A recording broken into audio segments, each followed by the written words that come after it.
Claverton. Welcome to Conversing.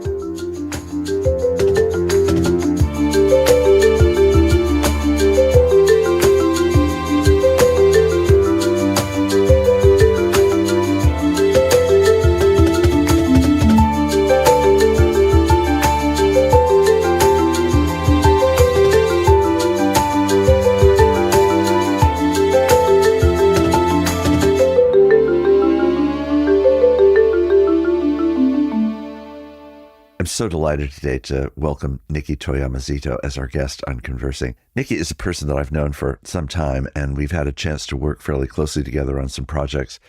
And over all this time, I just continue to be so impressed by the qualities of life and ministry, personality, character, thoughtfulness that you bring to the things you do, as well as courage and boldness and humility.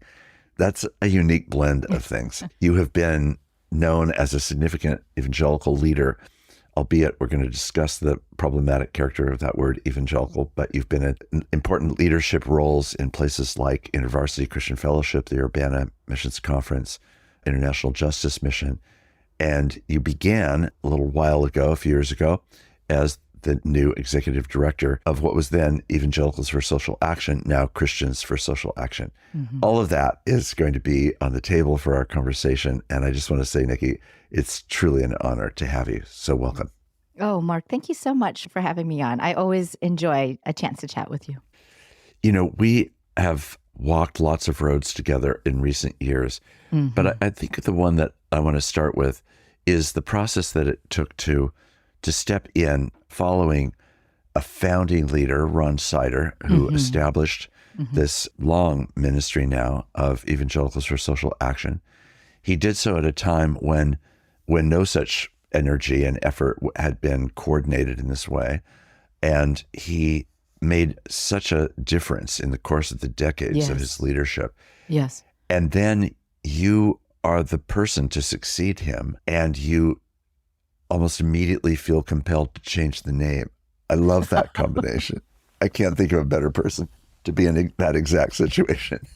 But let's just sort of pick that apart for just a minute. So first of all, what was it like to be an Asian woman stepping into a role following a white male leader who had been the founder and leader of such a organization? Just talk to us about that. Yeah, absolutely. And Ron Sider had founded the organization almost 50 years ago.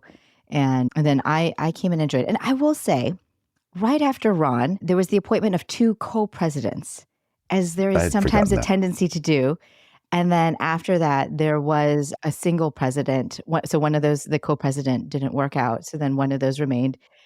And then there was a season of an interim before I came in. So to be honest, some of that actually helped prepare the space for me to step in, ask potentially troublesome questions. You know, like I think that there was a way that the transition post Ron had been a little bit tricky, and the organization was asking questions, but also what was going on in our broader society was really changing. And so, what are you referring to there? What was changing? Yeah, so I think kind of the understanding of what, like the word evangelical started entering into a mainstream in kind of a way. I think it had, for some folks, more of a political connotation, whereas for those of us who it's a very old word, always understood it from its kind of theological descriptive, how it, sort of describes a stream of the church. So I think the thing that was interesting is I came in with a question, and the question was, what was Evangelicals for Social Action? What was the invitation from God, the particular invitation for God for this organization? And I was asking a question, does the name Evangelicals for Social Action help us in that? Or what is that doing to sort of our ability? So it wasn't like a 2-year discernment process of trying to figure out what is that particular invitation and that sort of a thing. And I think one of the things that became very clear is there were a lot of different people within a broader umbrella who were sort of tasked with the holding of evangelical and sort of wrestling with what that means, what that Christian faithfulness looks like lived out means. Groups like the National Association of Evangelicals and Walter Kim and your book, Still Evangelical. There were great conversations that are being held, and we found there was a particularity that we wanted to challenge and invite the church to. This idea of a Christian faithfulness that incorporates a justice lens, that we felt like, oh, we cannot hold these two things at once. And so that was some of our impetus to move over to a new name. And so that too was a long process, talking with many friends. I appreciated the insights of the global church as some of their leaders were reflecting back to us, this is what that means, and this is what it means if you change, and holding all those in tension. But as we changed the name, I really wanted us to demonstrate a way of leaving a particular name in a way that doesn't throw people under the bus, but instead is sort of affirming partnership, and that we're all working in a similar direction, but from different starting places. I just think it's an amazing thing that we live in a time where the word evangelical and social justice are seen to be in tension with each other in the way that the politics of the moment have laid things out, so that evangelical and social justice in the larger landscape of media and press would suggest that these two things are enemies of one another, as opposed to an understanding of the evangel, that is the good news, is itself an invitation into social engagement. That's right. With a God who cares about the right ordering of power and the right ordering of justice for the sake of all. It's just really a tragic thing to me that those two things collide in the way they do. Was it painful for longtime supporters of evangelical or social action to understand the transition, or did that become pretty self-apparent as time was going on? Yes, I mean, I think there were some folks who were sort of like, oh, yes, that makes sense. But the thing that I noticed was that there was a bit of a sorrow. And I think the bit of a sorrow, as I understood it, was it might be professors in certain places who could sort of say, oh, and this is also a part of that label of evangelical, or churches or leaders, some of that sort of a thing. There was a kind of we understand, but we're sad for that choice. And I think there's a certain amount that we were sad as well. The other thing I will say is that it was something of an act of hospitality, because there was a whole group of folks who theologically were similar to us, who in the ways that they lived out their faithfulness were the same, who just didn't identify and a little bit felt like we don't have a Christian community. So for some communities as well, the change was an act of hospitality. So it was really interesting to be in so many floodgates, where in some places there was sadness and we felt that. And then in other places there was a surprise and hope and something new. And we felt that too. So. Right, I'm sure. Yeah. So I'm wondering, as that happened, and you've now lived with that name for how many years? Since 2020. Since 2020. Mm-hmm. So in that context, have you found that the constituency that you're engaging and serving has changed? And if so, how would you describe the demographics if they've shifted? Yeah, the audience has not changed at all. And we would describe it as folks who are evangelical adjacent, or who are post-evangelical. Right. So folks who have a general high view of Scripture and a little bit of an openness of the kinds of conclusions that will lead them to politically, sociologically, in their lived out life. So that's sort of how we describe our folks. But I'd say it's been surprising. The audience hasn't changed a lot.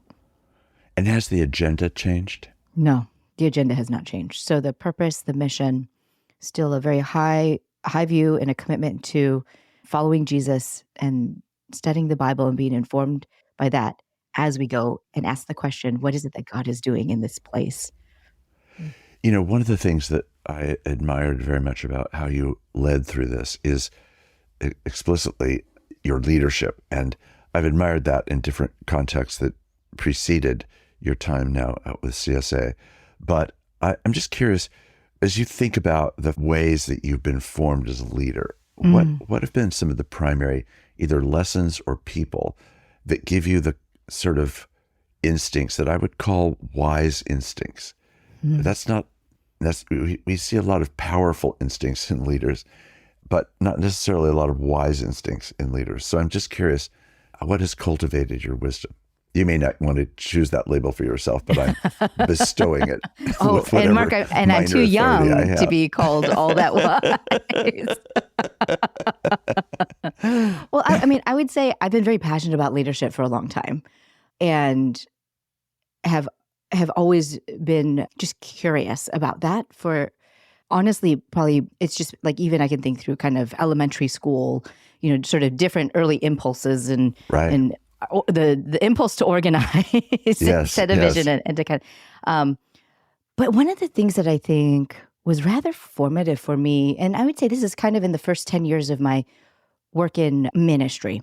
Uh-huh. So kind of in my career, I think what had happened was, in a short period of time, maybe in like 2 or 3 years, two very senior women leaders in an organization that I was a part of had rather public, I would describe as slightly traumatic, separations from the organization. And these were both women that I tried to learn from, or was on projects with. It wasn't entirely abstract.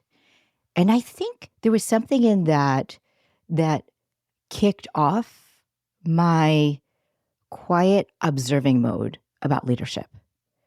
And what is it that I need to notice about, because I think before then I had an abstract view of like, oh, these are the qualities of a leader and these are the things you cultivate. But then there was this reality of, it's the leader interacts with their environment. Yes. And that yes. there is something that is very, very dynamic. And I think, to be quite honest, it was a little bit of a humbling kind of a thing. And it made me pause to ask something of the question of, and this is not necessarily a reflection on those leaders or what it was that happened, but it gave me a very deep conviction to try to go very deep personally in the times that I could when things were slow. And it really compelled me to sort of take care of my own house when I could. Right. And so some of those things were related to kind of cultivating a prayer life, practices of discernment, conflict resolution, and surrounding myself with people who will be honest with me about, hey, like, I don't know where that's coming from, or, like people who felt free to challenge. And then also my inviting people, hey, these are some of the things I'm a little bit concerned about. If you see that, tell me, kind of a thing. Right. So I don't know if, I do feel like that was maybe a shaping moment for me that just sort of made me become more proactive about the things that I might put in my life. I wasn't sure what the future would bring or that sort of a thing, but I think maybe there's a certain element of like, this is not a game. Right. And I think it reordered me back to sort of Jesus. And the image that I had was that I was swimming in a very, very deep part of the water and just reaching down and reaching down and reaching down until I had a foothold on the bottom. So I knew where bottom was. So. Right. Yeah. Nikki, were there family of origin, your own family growing up? Were there issues or experiences in your family that in some way, do you think, contributed to your formation as a leader? Oh, totally. I'm 4th generation Japanese American on one side and 2nd generation Japanese American on the other. And my church in Chicago, Lakeside Church of Chicago, was a Japanese American church that came from the internment camps, the incarceration of Japanese Americans during World War II. And so the folks who couldn't go back to the West Coast, they came to Chicago, but this was their church in the camps. And so it had been the church in the camp. Correct. And then they came to Chicago, and then they continued that church life. Correct. That's right. And it was the role of church, and I'll say the role of baseball in the camps, was this role of community and dignity and resiliency. Yes. That really came up. So I think there's something very much to me about kind of Christian faith and justice that is very much intertwined in that spiritual journey. Completely. It was never articulated until my 20s or beyond, but I think like that's a little bit of a thing. The other thing is my mother came over from Japan when she was 12, and she came over, the oldest of 5 kids. She had money in a little bag around her on like a 2 or 3 week boat journey in the open hull of a boat. She was like 12, and had responsibility for 3 younger siblings. She hadn't seen her mother for so many years. She wouldn't be able to recognize her mother. So her grandmother said, when you get to San Pedro, California, look for the lady with a mole in the middle of her forehead. That is your mother. Oh my gosh. And there's a way that, and a very like strong part of my family's story is the welcome of people from the church, Yes. help them to Yes. get a little bit settled. So I think that there's a way that my mother's experience really, really shaped how I understood the world. So then as I was growing up, she would say things to me like, oh, Nikki, as you're going to that new club or that new building, behave yourself because you might be the only Japanese or the only Asian they ever met. And the impression you give is going to affect everyone else. So I always grew up with this heightened sense of like, I do not go alone. I am going and I represent and am part of other people's stories and that sort of Right. thing. Now, to a certain extent, I had to spend some time undoing, there's a part of that load that's not necessarily the load that Jesus invited me to carry for my people. But I Right. think what it did do in terms of affecting leadership is I think very intentionally about the places I speak, the things that I do, because I recognize that I am a part of a broader community. That I've never been under the illusion that anything that I do is just me, myself, on my own. Like even kind of the sense of Christian calling, that sometimes I can be sort of an individualized discernment process. But there's this understanding of like, oh, no, no, no, you're actually, you know, there is, your lives are intertwined. So, Right.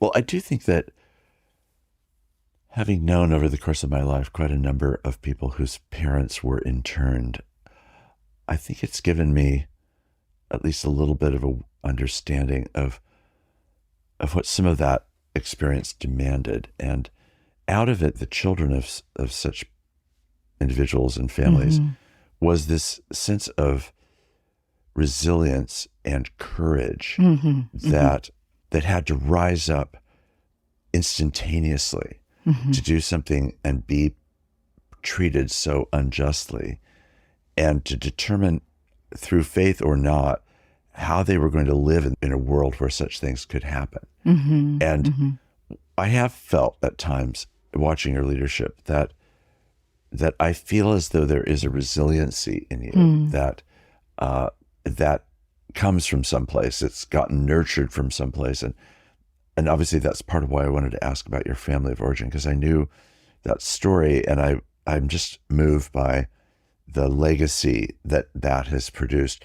Not in every case, of course, is it positive. In your case, it feels to me like there's been so many derivative things that emerged out of that in your family, in the community of faith that you were a part of, in the instincts and gifts that God's given you, and the places you've been able to be educated, and places that you've led and so forth. There's that arc of resilience that I just think is really quite remarkable. mm, mm. I think the other thing that I'll add, if I can, Please. is one side of my family, their journey was very much shaped by their experience in the United States. Uh-huh. And where my grandmother was in the camps, my grandfather was an American soldier based out of University of Illinois, Urbana-Champaign. So there's a picture of him in a Eleanor Roosevelt Collier's magazine of him in his Army sergeant uniform in the camps visiting his family. So that's like a bit of a tension that I live Wow. with. But the Wow. other thing that's true, and this is kind of the tension that lives within me, is that I had a grandfather on both sides of World War II. So I had one grandfather in the American Army, but I also had a grandfather in the Japanese Army. Hmm. And my journey, I spent a good amount of time at UC Berkeley in campus ministry, where I ministered mostly among Korean Americans and Chinese Americans. And one of the most humbling doesn't feel like actually quite the word,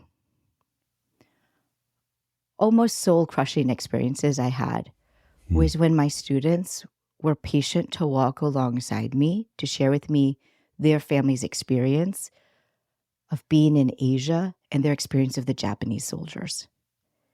And it was just crushing to read the book, The Rape of Nanking, to hear these stories of comfort women, and just what Japan also did across all of Asia. And I journeyed with those students for about a year. We joined this thing called the Rape of Nanking Coalition in San Francisco. And it was, to be honest, it was my first experience of the power of the cross of Christ. Because up until that point, I actually hadn't done like a ton that was terrible. Like I was like, really, God, like how much do you really need to forgive me for? It's like a lie here and there, like sneaking out at night. It felt narrow. Right. But I think in journeying with those students and how proud I was of one part of my Japanese heritage. Yes. But I Yes. also had to have very open eyes to and this is also a part of that story, the brutality, the violence against women. And the journey to that was my first experience of the power of the cross of Jesus to cover all of these things for which we ourselves cannot make amends.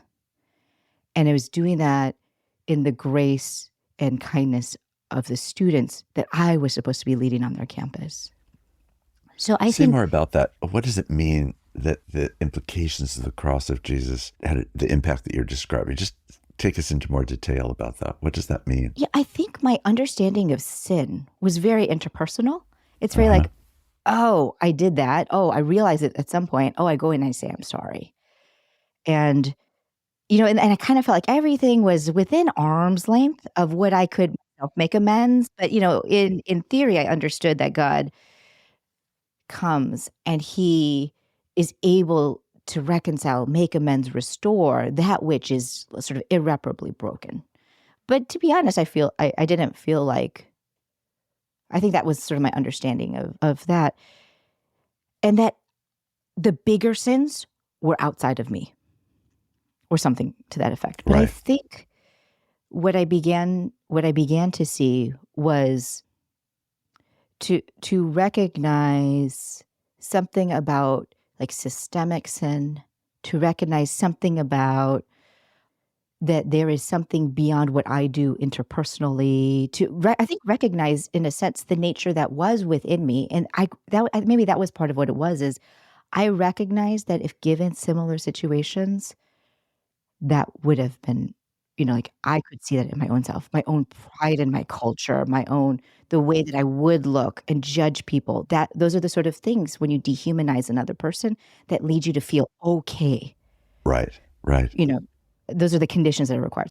But also, I think, as these students, the reason these things came up is I was always counseling the students about something else. And then they would be courageous to me and they would say, you know what, Nikki? I don't know if you know, but I was actually raised to hate people like you. And this was why.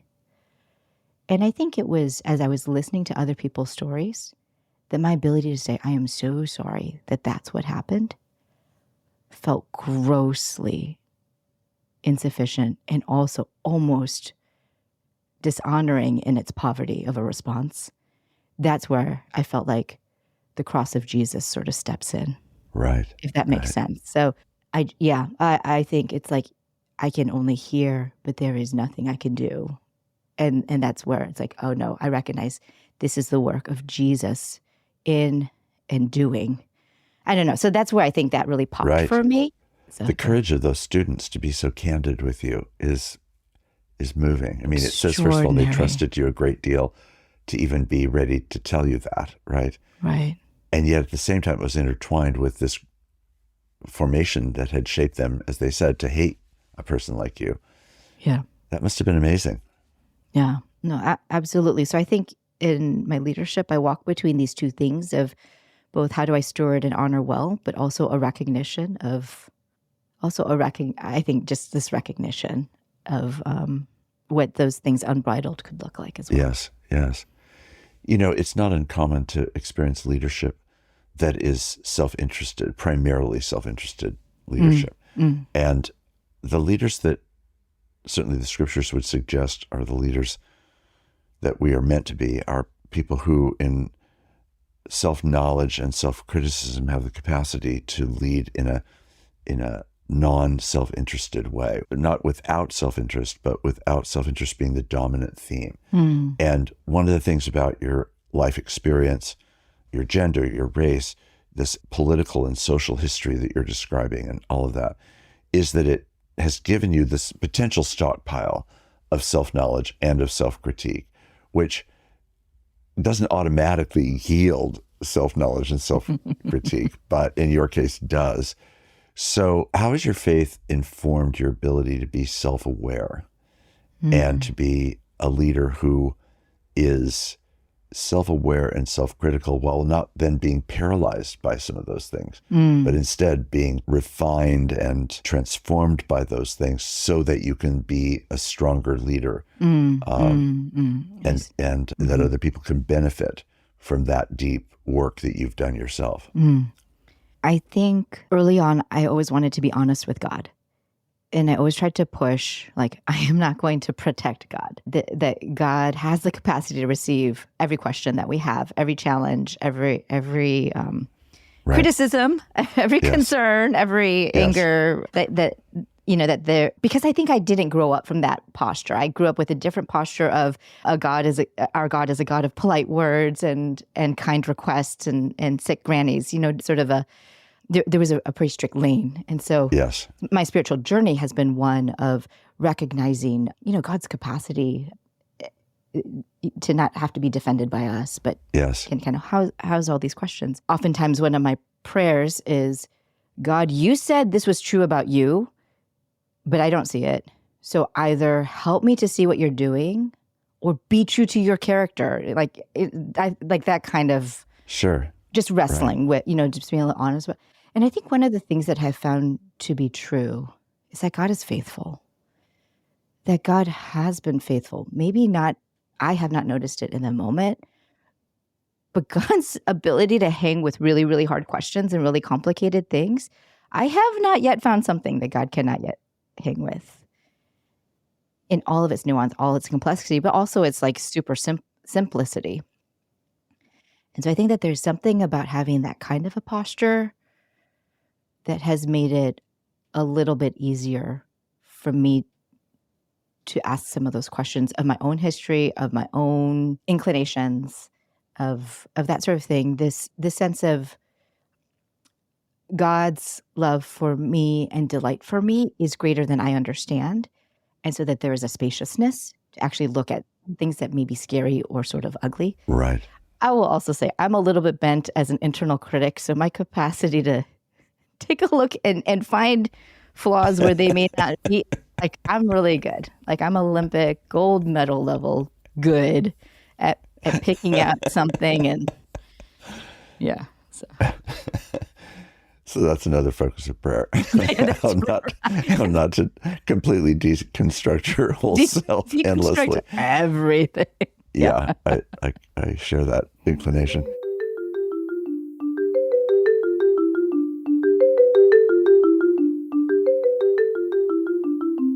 I'm Mark Labberton. You're listening to Conversing.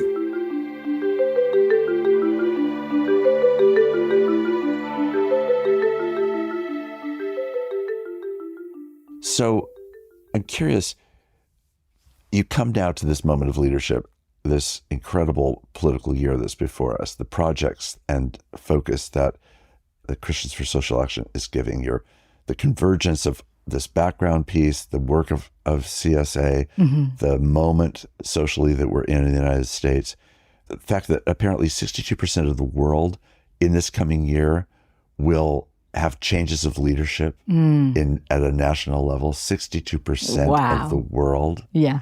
Most of it totalitarian, but nevertheless, it's up for grabs, right? And certainly in the United States, these things are ferocious and contentious and divided. So what is ESA doing to help bring everyone's story together around a collective set of encouragements, actions, responses to this moment that gets us beyond mere division and hostility and anger and toward something that is more reflective of the heart of God? Yeah, no, absolutely. I think some of what Christians for Social Action is doing, you can see that reflected in some of our initiatives. Tell me about those. Yeah, so one in particular that we have is called God in Politics. And the initiative is really a way to try to model out what does it mean to go deep into God's story through scripture, in your church, to go deep in God's story, and how to find the connections and the bridges that help us to understand what God is doing in this moment and in this time, and then also to discern what God's invitation may be to us. I really, really am hopeful that Christians will think about their discipleship in the public sphere with more intentionality. And I feel like there's a lot of different ways that faithfulness can look like. So the main thing that I want folks to sort of recognize is that, are there places where God is already, the communities that they're already a part of, their school, their neighborhood, the associations or the sports teams that they're a part Yes. of, like where are Yes. the places where they are already a part of? And then are there justice issues in that place that are close to God's heart? So it could be a Right. really simple thing like a PTA meeting at the local elementary school and just attending that and having the question of, what is the experience for some of the immigrant or the non-English speakers in our school about this thing that's being discussed? Just Right. having a little bit of that lens or orientation of, oh, who are the folks on the margin that Jesus Right. consistently brings to the center, and how can I Right. respond that way? I think when it comes to an election year, there is a funny way that we've sort of said, oh, separation of church and state also means the separation from our Christian formation and politics. Yes. But what it means is that, the government's not supposed to declare a national religion. But Christians are formed. And like, how do we live out our faithfulness in every sphere of our life? And Yes. that's what I hope that folks will do is you can't understand everything. And the policies are kind of wonky and the candidates are tricky to understand. But to sort of ask the question, is there a particular burden or story that God has put on my heart? And how can I be a faithful Christian and engage with the things that are going on in the US Right. in this way? So like, I think Christians in the United States don't recognize how much agency they have and how that actually affects people in the global church. Yes. Yes. And so that's a little bit of the posture that I hope people recognize or understand. Right. So if people wanted to tag into God in politics as a CSA initiative, what would they do? I assume it's on your website, and that leads them into what? Is it resources or community, or what happens? Yeah, if people are interested, you can go onto our website at Christians for Social Action, and there's a series of different initiatives. This is just a way for folks who are asking the question, how does my Christian faith interact with this issue? Yes. And part of what it does is it's a collection of questions. It just sort of prompts, these are the sort of things that Christians can be wrestling with. It doesn't necessarily lead you to a particular point of view. But what we're trying to help Christians do is have a posture of, what does it mean to engage with the world's issues, as well as listen and discern Right. with the Holy Spirit about how to respond. So you go to the website and you would sign up and take a look at the initiative. There's a couple of resources to look at, a couple of things to practice, because we believe that participating in strategic action, having theological reflection, and then spiritual formation practices, all of those three things work together to help Yes. us navigate and have a justice lens to our Christian discipleship. Right. So Right. you take a look right. at that, and there's a couple of personal actions a person can take, but there's also a couple of opportunities to go, how is this showing up in the systems that I'm a part of? And what does it mean for me to try to take some action in those places? Another thing that I'll say is we're trying to hold some seminars, or that we're holding some seminars to train Christians on advocacy, but also on Christian civic discipleship. And this is like an opportunity to take a class over multiple weeks. And this is not just about the election. It's just about, how does my discipleship move into these spaces as well, in an ongoing kind of a way. It's really great. But Really great. one of the things that I think would be fantastic is if pastors and church leaders could imagine themselves being members. I would love for pastors and church leaders and people in the community to kind of go, I would love to volunteer and be a poll worker, or sign up for that day and just participate in an opportunity to get a chance to get to know the people in their Right. community in a different way. Right. I think there's a Right. cool way that the church can kind of show up and be a good neighbor. Right, right. So let's come back to the leadership issue. I love what you've just described. And now I want to ask, what is the hardest part for you about leading in the way you've just described? What do you run into that is either the most perplexing to you, or it's the hardest to bring about, or it's just take us into that as a leader trying to help bring these kinds of resources and others. Where's the heart of the challenge for you? Yeah, I think the hardest part for me is that as a leader who's really trying to move forward in this area of justice, I'm always kind of trying to pay attention to who's getting pushed out, who's on the edge, and sort of lead from informed from that kind of a space. And then at the same time, as an organization, I feel like we automatically have an edge. So trying to discern, how do you move forward? And then also, how do you allow yourself, or when do you allow yourself as an organization to be interrupted and to sort of deal with things that are sort of messier? So it's the balance between like focus and a holy disruption, Right. and discerning, I think, between those two. I think that's a bit of a challenge. The more stressed out and the more busy I become, I think the more times I make that the wrong call. But the other thing that's a bit of a challenge for me is being a part of an organization. I believe in the building of things that last beyond generations. I love investing in the things that sort of help things to stick and to stay for a while. So I love actually innovation and entrepreneurship within these old Right. heritage kind of locations. And I think that's a little bit of a trick, is how do you pay attention to history and be informed? Right. And then at the same time, how do I, as a woman of color, how do I need to mess up some of those sort of things? Right. For me personally, when do I take responsibility for, let's call it, the transgressions of my organization, even though Right. I am sometimes the object of those transgressions?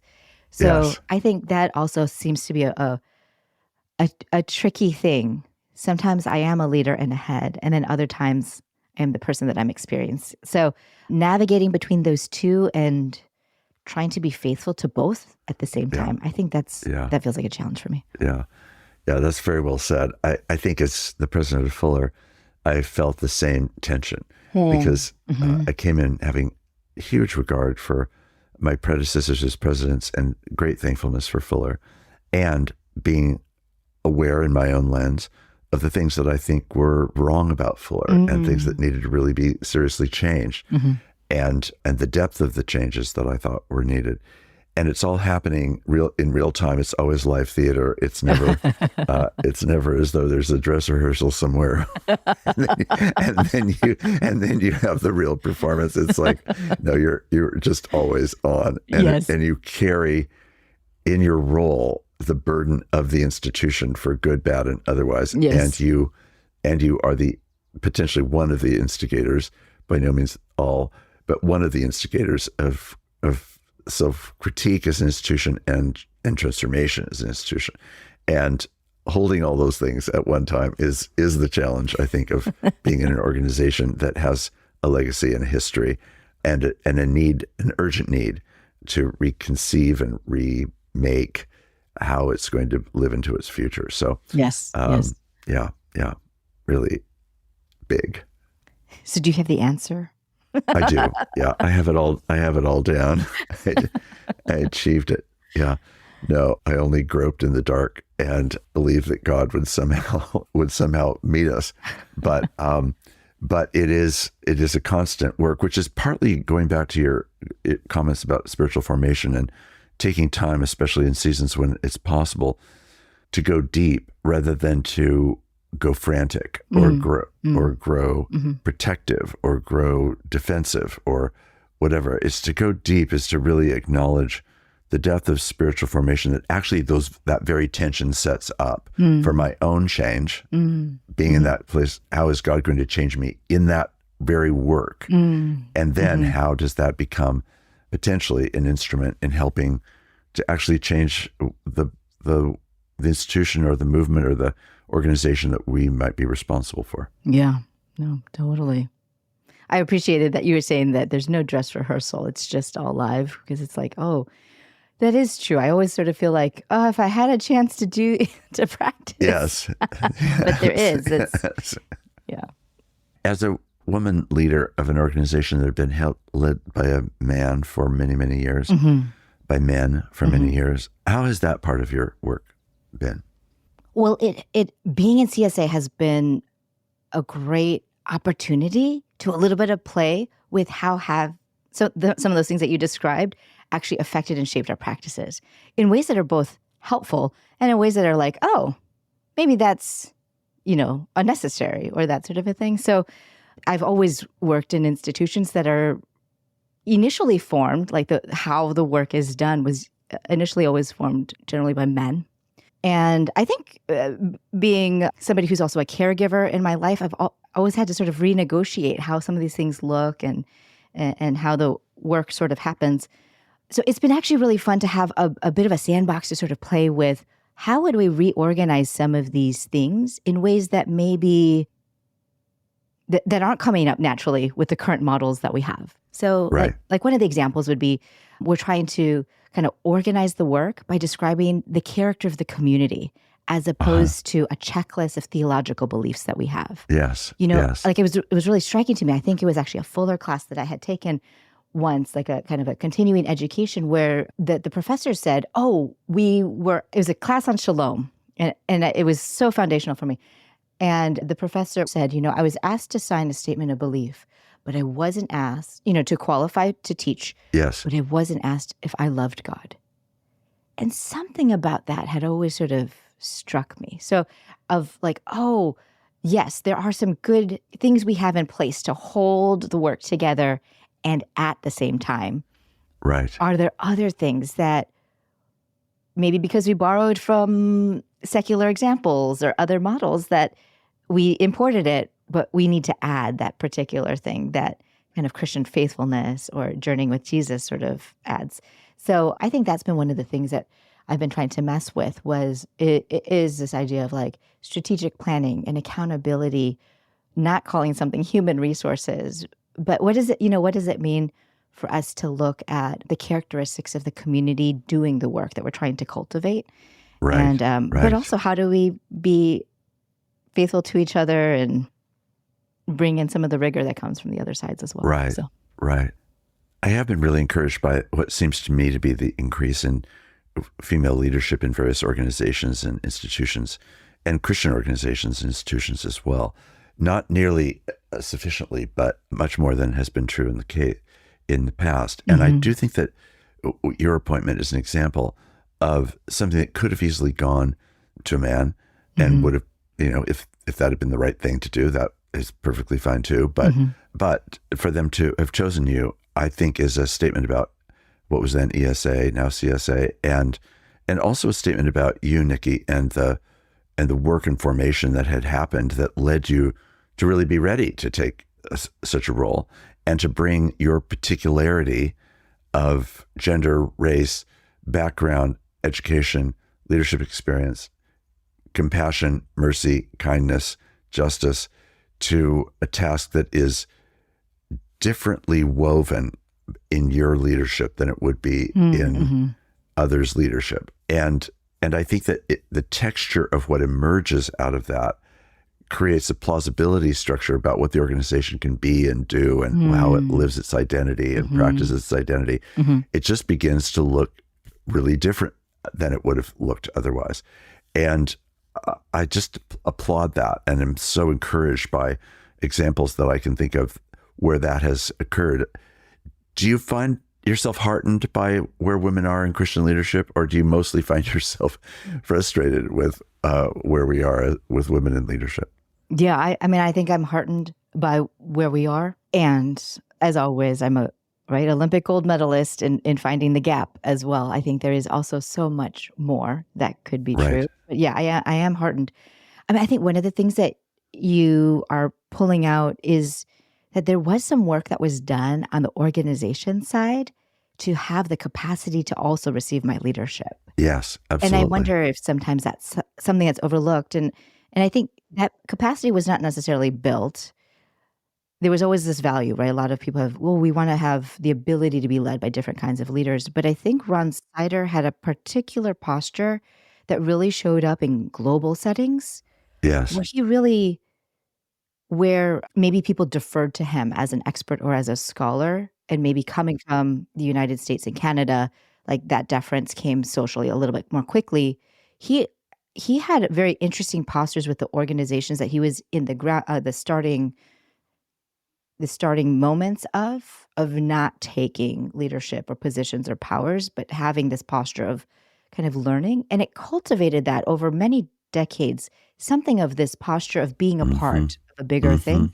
And I Right. think that that actually quite spilled over in the organization's ability to receive leadership that's of mine that could be both recognizable traditionally, but also have a capacity to innovate for something for the future that's different. So I do think the building the muscles for different kinds of community, different kinds of faithfulness, and different kinds of leadership happens in multiple directions. I'm Right. super excited by some of the leaders that I see and some of the scope that they have and are taking.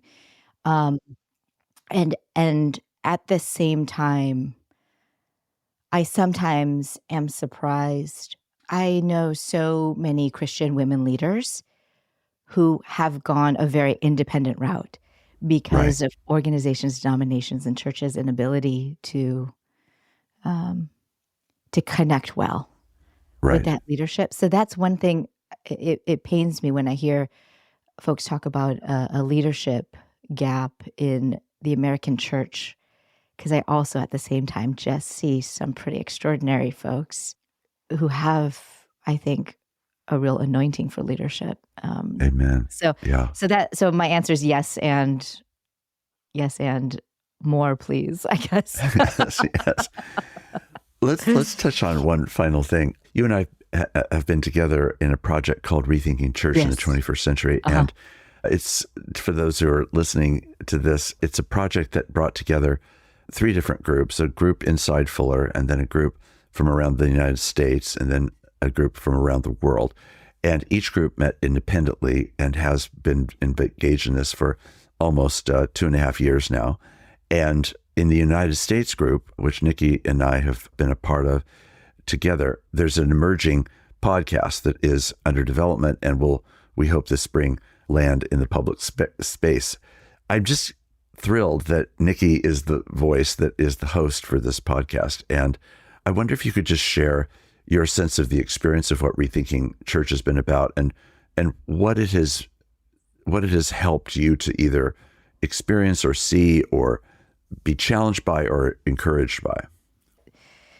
The experience of rethinking church and just, is a multi-year community conversation that was happening has been really extraordinary. I found that there was an intentionality to how the community was set up that made it very easy for me to show up as my full self. In many Christian spaces, I usually have to check one or two offensive pieces of myself at the door. But I really appreciated that there was a place that I felt like had categories for, like, this is how we'll navigate through a little bit of conflict or differences.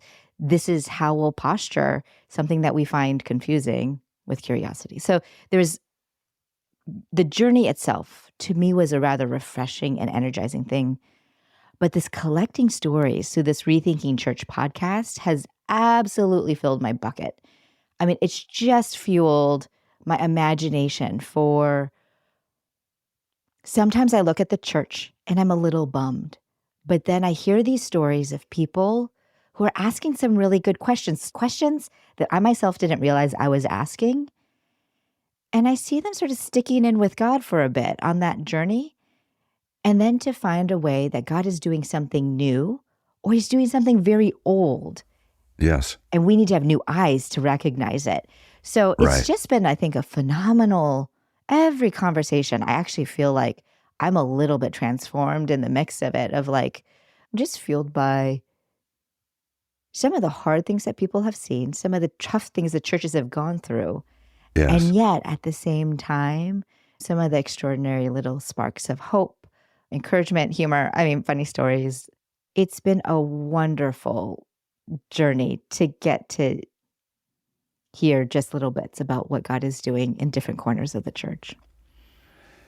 I'll say for the sake of our listeners that when we began this project, it wasn't clear what its output would be. We wanted to be genuinely open-handed about that and discovered along the way. And there was a moment in the process where we discovered that the journey itself that we were on was the thing that we wanted to share. That's and right. Yeah. part of what you're reflecting in those comments, and I share them completely, is the fact that we've been given a gift that we really want to share. So the podcast is an opportunity not to present answers so much as it is to set forth stories and relationships and experiences that can be catalytic for rethinking church, that emerge, I think, out of the stories that we are attempting to share. And I'm just so glad that Nikki is our host for the podcast. So look forward to that, and we'll make sure that all of you know when it's launching. Nikki, just in parting, what would you want to say to thoughtful listeners, Christian people, paying attention to the world, trying to understand what it means in a crazy moment of hostility and division? What would your parting word be to people?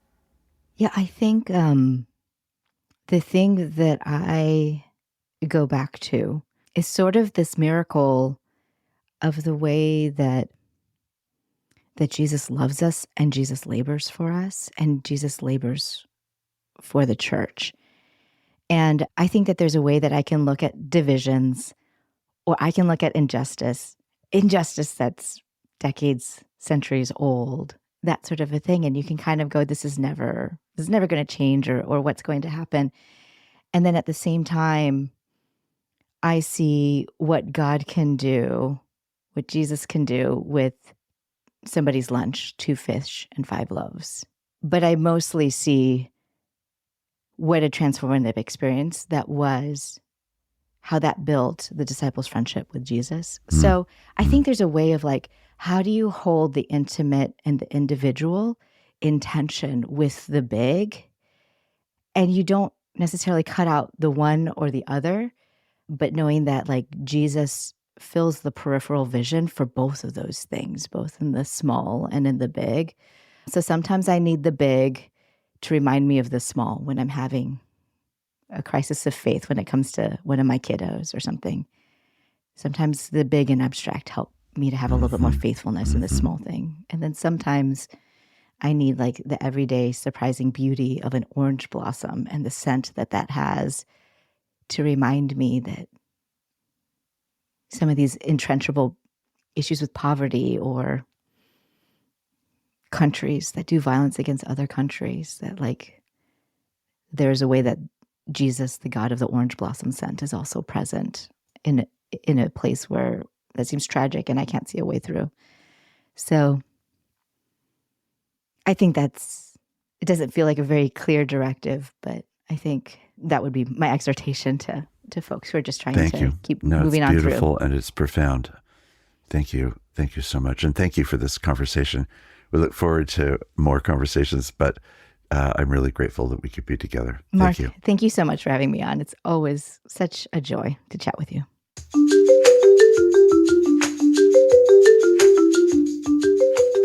Thank you for listening. Subscribe to Conversing on your favorite podcast app to listen to new episodes as they're released. And please leave a review. Conversing is produced by Peter Laberton and distributed by Fuller Studio.